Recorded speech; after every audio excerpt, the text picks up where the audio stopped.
And I know we have worms here, and that's the underground farmers. Without the worms, we don't have the air in the soil to be able to, for the plants to deposit their roots and find their way. But you've heard that worms actually, they poop in the soil and they leave something behind. Yeah. Look what they leave behind. I want you guys to come open. Have you had this yet? You guys have grown castings and we planted. Yeah. So this really maximizes the plant's ability to take up the nutrients because it's bacterial dominant. It adds to the bacterial dominance feature of good soil. And that's why worms are the best Farmers. agents and the best farmers, because their poop, it actually has articulate matter. It's stable. It actually, you don't even have to put it in the soil. You can put it on the soil and it works just as effectively. But we like to put it where the roots are just because we're trying to love our plant. We're trying to put the love factor in. But this is really the best. You can even see there's little things growing in it already. There's already roots in here. They're darker. Yeah, it's darker. This is the stuff that will really make your plant's ability to uptake the nutrients. It'll maximize it. Micronutrients. So I prefer to use worm castings because its bioavailability is immediate. All right, and so the more this soil, by the way, it takes about 2 years to build good soil because most people are buying it in a bag where the number one ingredient was Nitrogen. what was the number one ingredient? No. What was the number one ingredient in there? Wood castings. Yeah, wood wood chips. or bark. And remember, wood chips promote what type of fungal dominance. Dominant. Right. And our vegetable plants want what? A bacterial dominance. Right. So that's why it takes 2 years to build good soil, because either it's hard pan like that clay that we just picked up and felt, or it's wood. And do vegetables like either one? No. Can you imagine if you tried to plant your vegetables in that hard pan clay soil that's underneath these beds? Suffocate. They would suffocate. There'd be no air. Do you think worms are living in that clay? No. No. They can't. So the environment is not conducive for plants to grow. The conducive environment for plants to grow is one where you have, like you've demonstrated today, you picked up a handful of soil, you were able to hold it together because it had aggregates in it that actually allow it to hold together. It's a combination of the wood chips and the manures and the sand and the topsoil that make that thing really go, because you need air and you need nutrients, and you need those nutrients to be bioavailable. So what I'm going to have you all do today is I'm going to have you make your own best soil composition in these buckets. So you're going to have to show me what you would add if this was your garden bed. How would you build the best soil?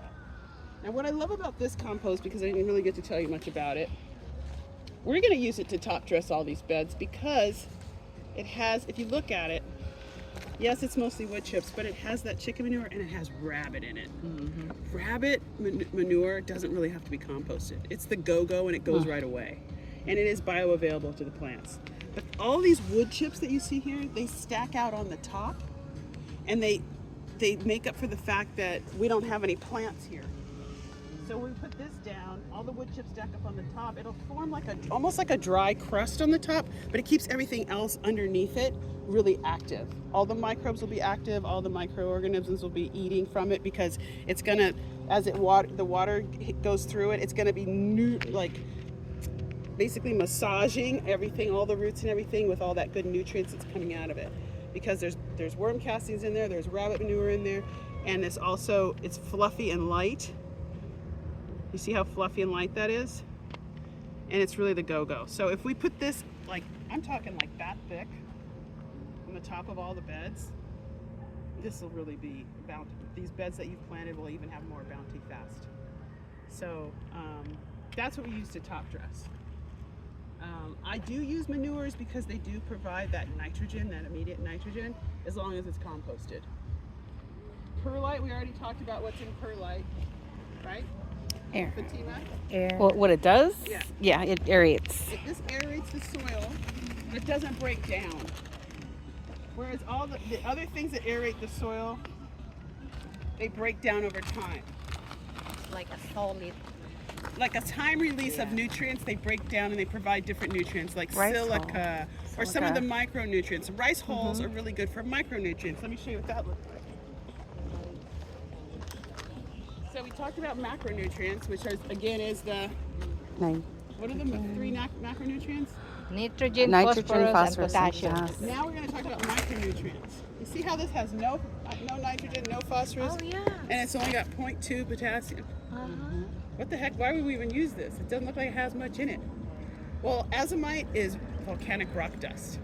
And just like plants need macronutrients, they also need micronutrients, which are things like potash and magnesium and sodium and calcium and iron and boron and all these other things, right?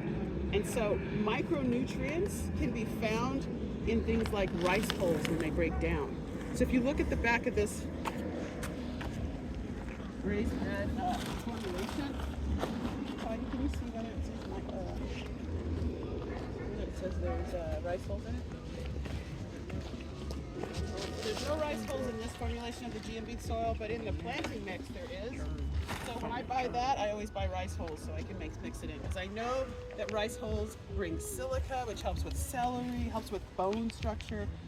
So that means it helps with stem structure, and it also helps prevent powdery mildew. So this has become like one of my main amendments. And I use the perlite to bring air.